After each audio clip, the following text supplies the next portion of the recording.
오늘 주님께서 주신 말씀은 로마서 13장 8절에서 10절까지 말씀입니다. 로마서 13장 8절에서 10절까지 말씀을 같은 목소리로 함께 읽도록 하겠습니다. 피차 사랑의 빛 외에는 아무에게든지 아무 빛도 지지 말라. 남을 사랑하는 자는 율법을 다 이루었느니라. 간음하지 말라, 살인하지 말라, 도둑질하지 말라, 탐내지 말라 한 것과 그 외에 다른 계명이 있을지라도 내 이웃을 내 자신과 같이 사랑하라 하신 그 말씀 가운데 다 들었느니라. 사랑은 이웃에게 악을 행하지 아니하나니 그러므로 사랑은 율법의 완성이니라. 아멘.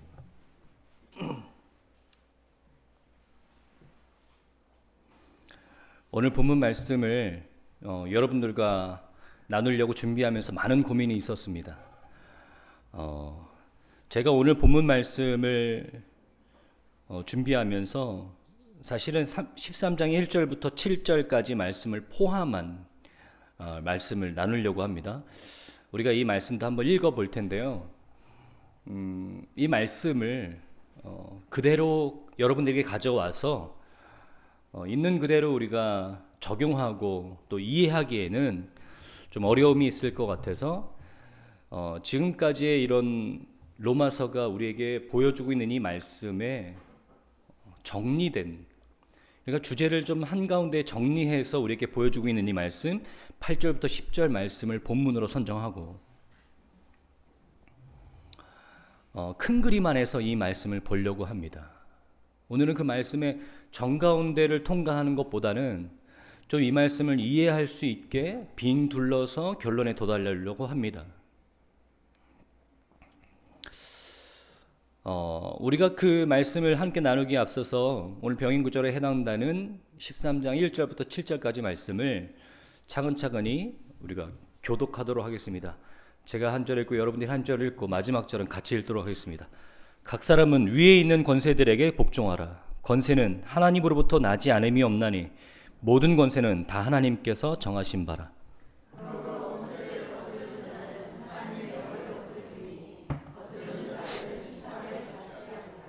다스리는 자들을 선한 일을 대하여 두려움이 되지 않고 악한 일에 대하여 되나니 내가 권세를 두려워하지 아니하려느냐.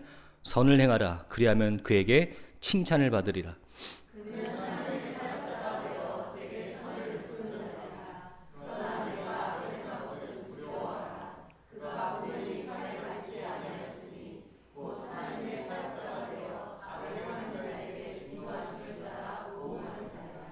그러므로 복종하지 아니할 수 없으니 진노 때문에 할 것이 아니라 양심에 따라 할 것이라.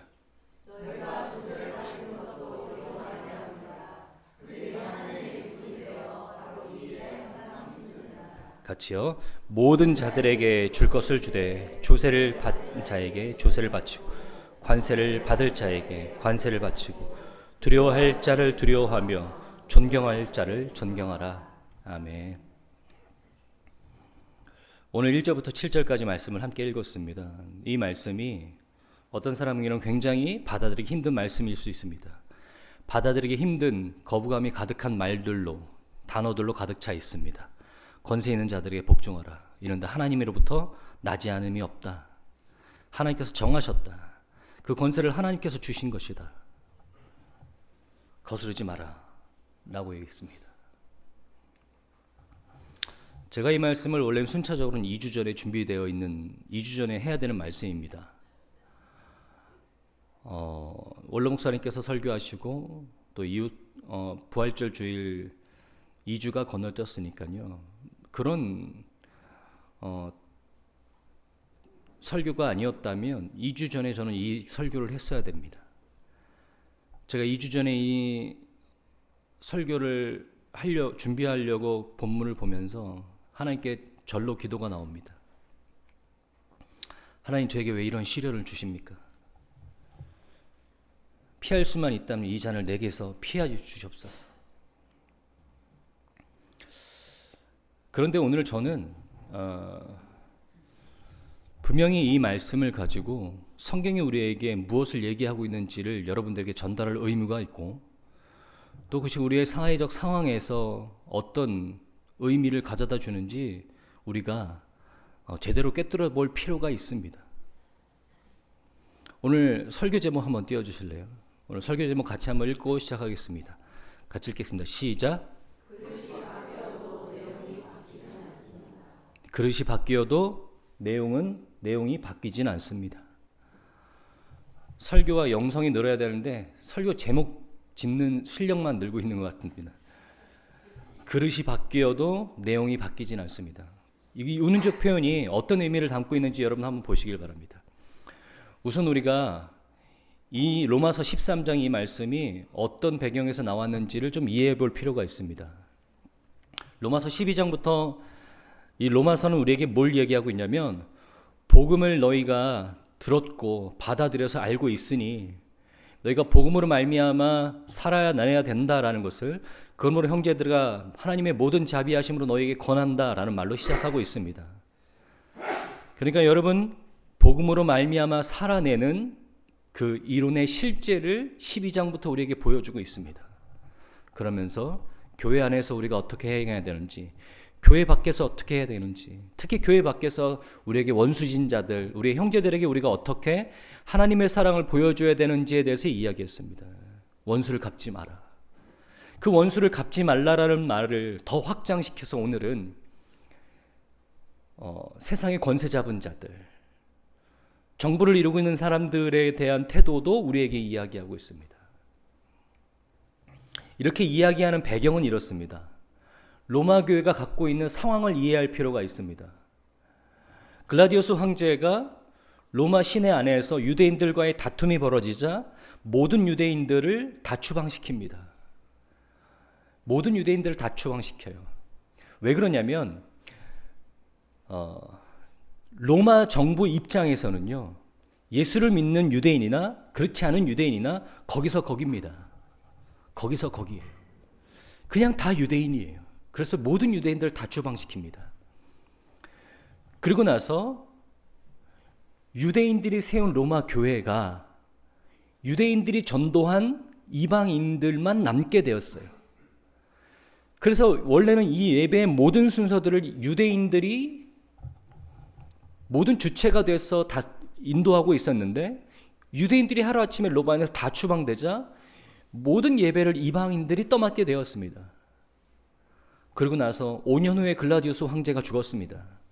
5년 후에 글라디우스 황제가 죽고 우리가 잘 알고 있는 네로 황제가 되었어요. 로마법은요, 황제가 내린 칙령은 황제가 죽은 다음에는 효력이 없습니다. 그래서 5년 후에 유대인들이 다 로마로 다시 복귀하게 되었습니다.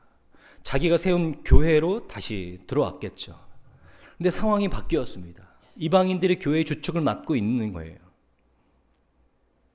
그 안에서 갈등이 벌어졌습니다. 그 안에서 갈등이 벌어졌어요. 교회는 유대인들과 이방인들로 쪼개져서 교회 안에서 크고 작은 다툼이 벌어지고 있었을 때, 네로 황제는 유대인들을 다스리는 법을 더 조여오기 시작했습니다. 유대인들은 이렇습니다. 로마 정부는 자기가 믿는 예수 그리스도를 죽인 정부이고, 또 나는 한 분이신 하나님만 믿는데 로마 황제를 섬기라는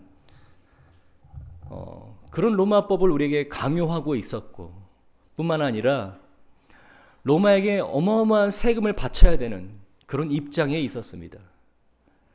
그래서 대부분의 이 유대인들이 어떤 입장을 취했냐면, 로마 정부에 순순히 따라서 유대인들의 지도자가 되든지, 아니면 소수의 게릴라들이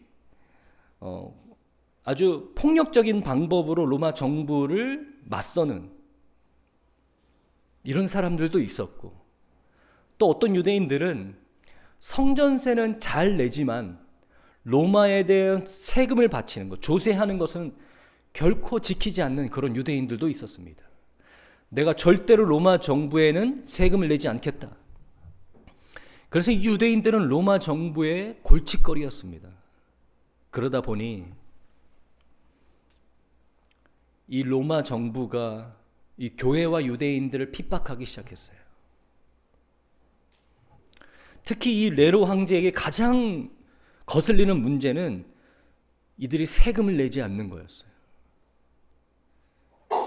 자기들의 성전 세대는 그렇게 열심히 내면서 황제에게 바치는 세금을 잘 내지 않는 그런 부분들이 이 로마 정부에게 굉장히 미운털이 박히게 되었습니다.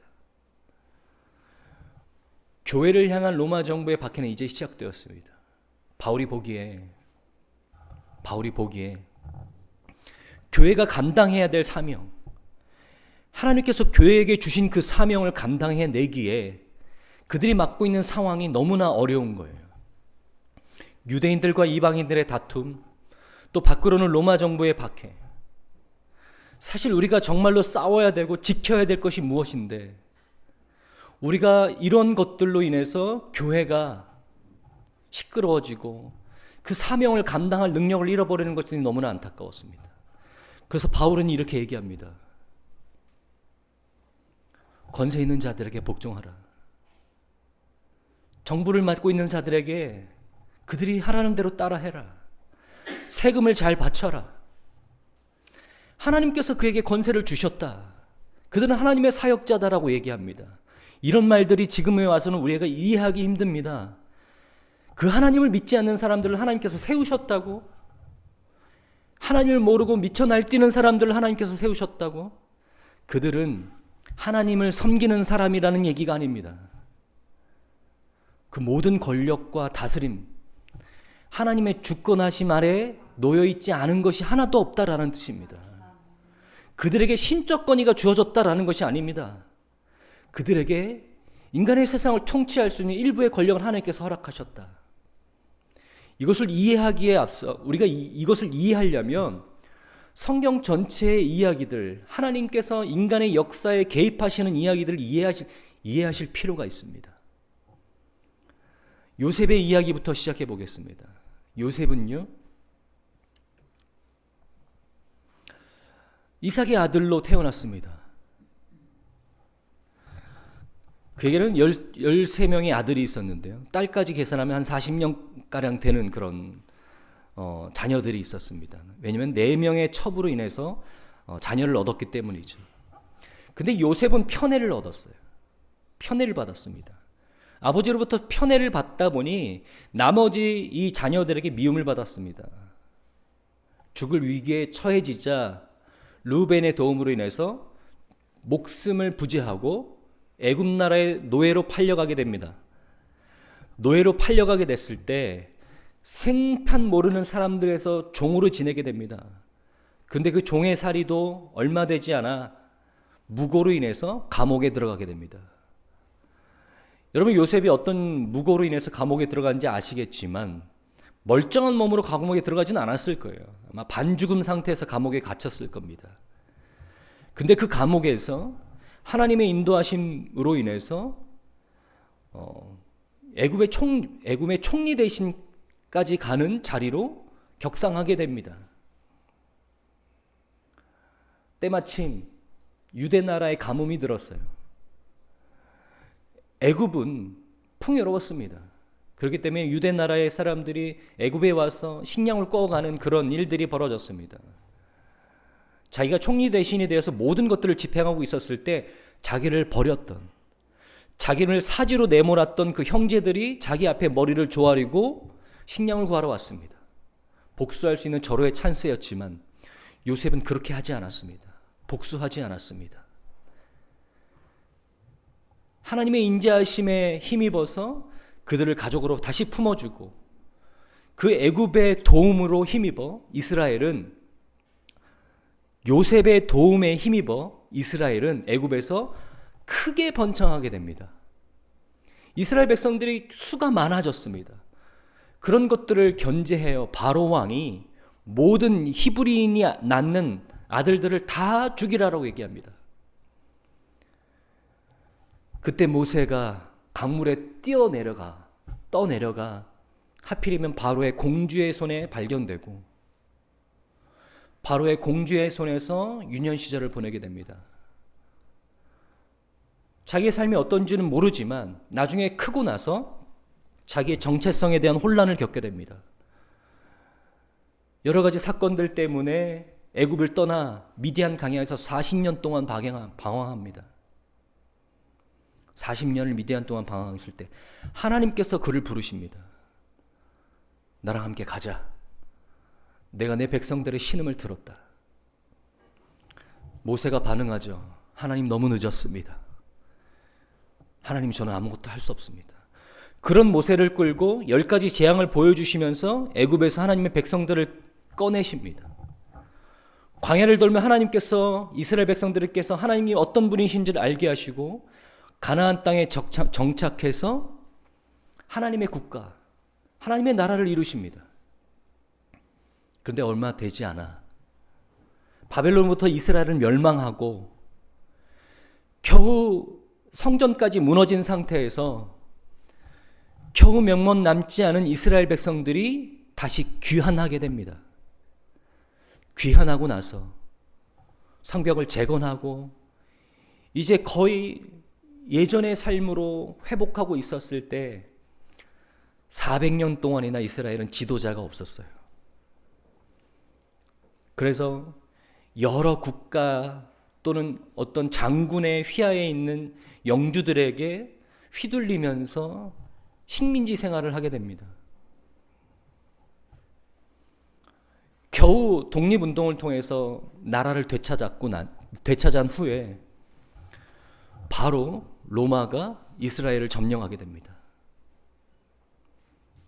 그 로마 정부 아래, 로마의 점령 아래 이스라엘에서 예수님께서 탄생하시게 됩니다.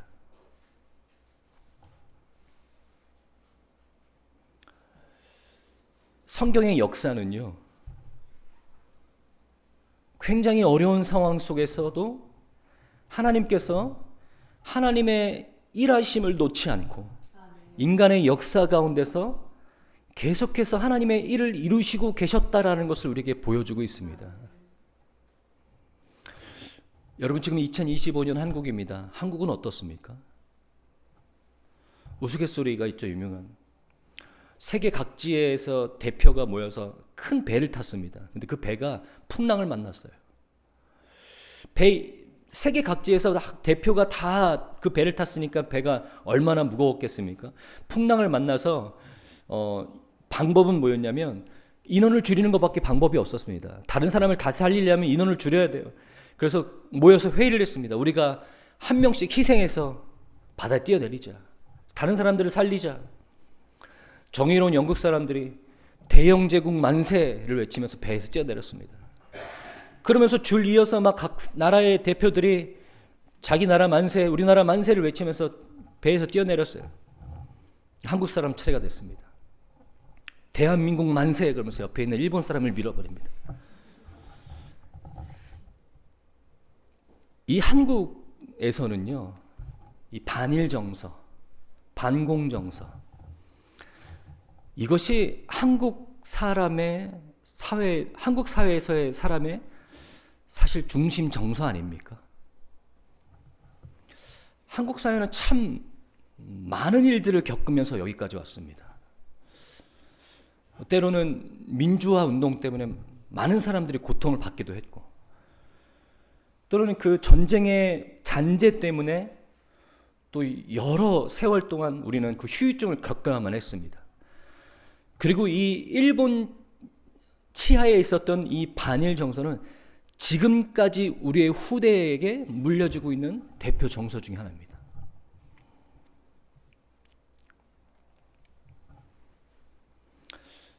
그런데 여러분, 이런 한국에 살고 있는 우리가 지금 이 말씀 앞에서 어떻게 반응해야 됩니까? 우리는 이렇게 이야기하는 것 같습니다. 믿는 사람이 대통령이 돼야 돼. 믿는 사람들이 국회로 가야 돼. 하나님을 아는 사람들, 하나님을 인정하는 사람들이 나라의 지도자로 세워져야 돼. 왜 그렇게 말씀하시는지는 잘 알겠지만 이 나라가 여기까지 오는 동안에도 하나님을 믿지 않는 사람들 때문에도 많은 덕을 받고 하나님을 전혀 모르는 사람들 때문에도 자유민주주의가 세워졌습니다. 하나님을 믿는 사람들이 오히려 부패하는 경우도 봤습니다. 제가 오늘 여러분들에게 말씀드리고 싶은 건 어떤 한 사람의 개인의 지도자, 정치인이 그 사람이 오히려 메시아가 되어서 그 나라를 이끌고 그 사람이 하나님의 나라를, 하나님의 자리를 대체하는 그런 사태를 우려하고 있습니다. 오히려 성경은 또 우리 인류의 역사는 이스라엘부터 시작되고 지금 한국에 살고 있는 우리의 인류의 역사는요, 하나님께서 우리를 통해서, 하나님께서 인류의 역사를 통해서 꾸준히 일하고 계셨다. 그것이 때로는 우리가 인정하지 못하는 지도자라 할지라도 하나님의 역사는, 하나님의 일하심은 한 번도 쉬신 적이 없다라는 것을 보여주고 있습니다. 예수 그리스도가 이 땅에 태어나셨을 때 이스라엘은 로마의 속국이었습니다. 유대인들은 둘로 갈라졌습니다. 친로마 유대인들, 반로마 유대인들로 둘로 갈라졌습니다. 예수 그리스도는 이 두 모든 사람들에게 미움을 샀습니다. 그 사이에서 예수 그리스도는 자신의 일을 묵묵히 마치시고 하나님의 오른편에 앉히시게 되었습니다. 여러분, 교회의 역사가 흘러간 길, 하나님의 나라와 인류가 흘러간 길, 예수님께서 이 땅에 오셔서 그의 생애를 마치는 것 동안 예수님께서 가신 길 되돌아보면서 무엇을 느끼십니까? 교회는, 성도들은 이 모든 역사를 주관하시는 하나님을 인정하고 그 하나님의 통치하심을 인정하며 하나님께서 하나님의 백성들을 이끌고 가실 거라는 것을 믿는 사람들입니다. 어떤 사람이 이야기하더라고요.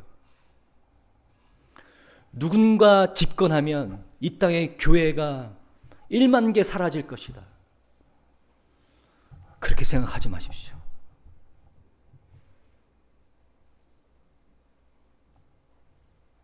그 정치인이 하나님보다 높단 말입니까? 하나님보다 위대하단 말입니까? 하나님보다 능력 있단 말입니까? 왜 우리는 모든 것 위에 하나님께서 다스리시고 지켜보고 계시고 하나님께서 인도하고 계신다라는 믿음을 잃어버린 채 우리 안에 벌어지고 있는 상황 때문에 교회가 교회돼야 되는 일들을 놓치고 있습니까? 제가 오늘 좀 어려운 얘기를 할 텐데요. 지금부터 정신을 바짝 차리고 들으셔야 됩니다. 컨텍스트와 텍스트에 대한 이야기를 할 겁니다. 제가 이런 이야기를 하려고 하는 것은 잘난 척 하려고 하는 게 아니라 이 모든 의미를 묶는 마땅한 단어가 없습니다. 자, 우리에게는 내용이 있습니다. 우리에겐 내용이 있어요. 우리가 믿는 바, 우리가 고백하는 바, 성경에서 우리가 무엇을 받아들여야 되는지, 무엇 때문에 우리가 하나님의 자녀가 되는지 그 복음의 내용이 텍스트입니다. 그걸 본문 내용이라고 하죠. 그리고 컨텍스트가 있습니다. 본문 이 텍스트와 컨텍스트에 대한 이해를 잘 하셔야 됩니다. 컨텍스트라는 말은 뭐냐면 문맥, 상황을 얘기합니다. 이것을 좀 더 폭넓게 적용하면 무대, 틀, 그릇, 배경, 환경 이런 걸 얘기합니다. 이것은 신학적인 얘기지만 제가 오늘 여러분들에게 좀 더 쉽게 이야기할 겁니다. 텍스트는 하나님의 말씀, 우리가 고백하는 하나님의 말씀, 복음의 내용을 이야기합니다. 컨텍스트는 우리가 밟고 있는 이 땅, 무대, 그릇, 환경을 얘기합니다. 중요한 건 우리 마음속에 있는 텍스트예요.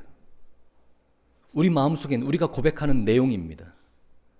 성경은 로마서는 우리에게 뭘 이야기하고 있냐면 당신들 안에 있는 내용이 컨텍스트를 만났을 때 그 동일한 내용을 담고 있어야 된다라는 것을 이야기하고 있는 거예요. 당신이 어떤 컨텍스트, 당신이 어떤 배경과 환경과 관계와 무대를 만났던 당신의 컨텍스트는 달라지면 안 된다. 당신의 나라의 정부가, 당신의 권세와 지도자들이 어떤 사람이든 당신이 믿는 복음은 변해서 되지는 않는다. 당신의 복음으로 말미암아 살아내는 당신의 태도, 당신의 마음가짐은 바뀌지 않는다. 여러분, 우리는 이 컨텍스트를 중요하게 생각해요. 이 컨텍스트. 이게 바뀌어야 하나님의 나라가 세워진다고 생각합니다. 좀 더 좋은 나라가 돼야지. 좀 더 좋은 가정이 돼야지. 좀 더 좋은 사람이 돼야지. 중요한 건 컨텍스트가 아니고요. 텍스트예요. 우리 마음속에 있는 내용, 우리의 고백입니다. 성경은 우리에게 뭐라고 얘기하고 있냐면 어떤 컨텍스트에서도 당신의 텍스트는 바뀌지 마십시오. 고린도 교회에서 수많은 이방인들이 크리스찬이 되었습니다. 그들이 믿음이 생기고 열정이 생겼어요. 그러자 그들 안에 어떤 일들이 생겨났냐면 내가 이제 하나님을 믿는 사람인데 내 아내가, 내 남편이 하나님 안 믿어요. 이 말이 돼? 이 받아들일 수 없어. 이혼. 가정을 버려요. 직장을 갔는데 온통 불신자들 뿐이에요. 야, 이거 안 되겠다. 직장 옮겨버립니다. 바울이 그걸 보면서 고린도 교회에게 이렇게 합니다. 그런 게 신앙 아니야. 그런 게 신앙 아니야. 믿지 않은 배우자랑 살면서도, 믿지 않은 사람들 속에 있으면서도 당신은 그대로 크리스찬의 모습으로 담아내고 있는, 그 내용을 담아내고 있는 당신의 삶이, 그게 당신이 하나님께서 맡겨주신 당신의 삶이야. 그게 크리스찬의 삶이야. 상황을 바꾸는 것이 아니라 그럼에도 불구하고 당신이 어떤 사람인지를 보이는 그런 게 당신에게 맡겨진 신앙의 모습이야 라고 바울이 얘기하는 거예요. 맞습니다, 여러분. 상황은 어지러워질 수 있고 우리 눈에 보기에 말도 안 되는 상황으로 펼쳐질 수 있습니다. 하지만 그 자리에서 교회는 동일한 복음의 내용으로 담아내는 삶을 살아야 되는 그런 크리스찬의 모습으로 크리스찬의 공동체가 되어야 됩니다. 이 세상, 이 무대, 이 환경은 얼마든지 달라질 수 있습니다. 이 컨텍스트, 이것이 여러분의 뜻대로 선하게 바뀔 거라고 생각하지 마십시오. 중요한 건 컨텍스트가 아니라 텍스트입니다. 여러분 안에 있는 말씀, 여러분이 소유한 말씀, 여러분이 믿었고 고백했던 그 복음의 말씀. 오늘 로마서는요, 여러분 말씀 받아들이고 복음으로 말미암아 살아내시는 크리스찬 되시길 바랍니다. 여러분 그 삶 속에서 어떠한 상황에도 누구를 만나든 어떠한 가정에서 어떠한 관계를 맺든 하나님의 자녀의 삶의 모습은 바뀌면 안 됩니다.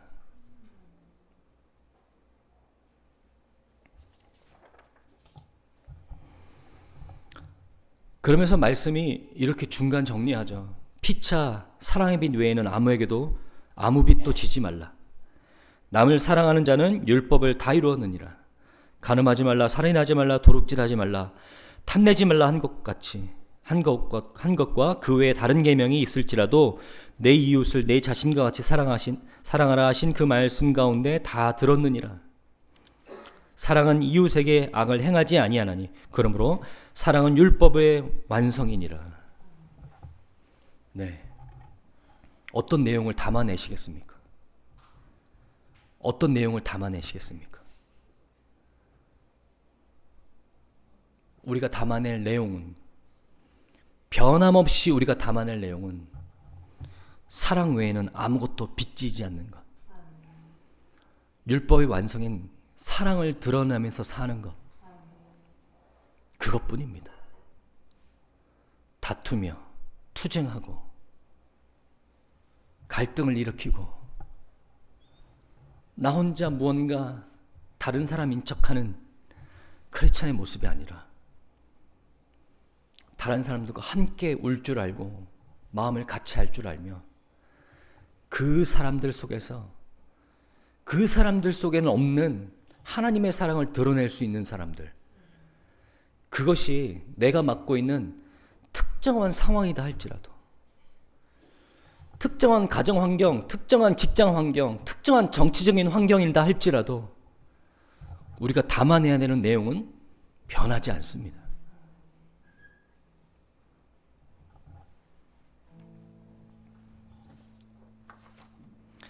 하나님은 하나님의 교회에게 다른 일 등을 감당하라고 맡기신 일이 없습니다. 물론 저도 그렇고요. 하나님의 교회와 하나님의 백성들이 하나님 안에서 그리스도의 사랑을 드러내는 일 외에 다른 일에 사람을 모집하고 열심을 내며 목소리를 내는 일이 없도록 하나님의 말씀이 오늘 우리를 주장하게 되기를 주님의 이름으로 축원합니다.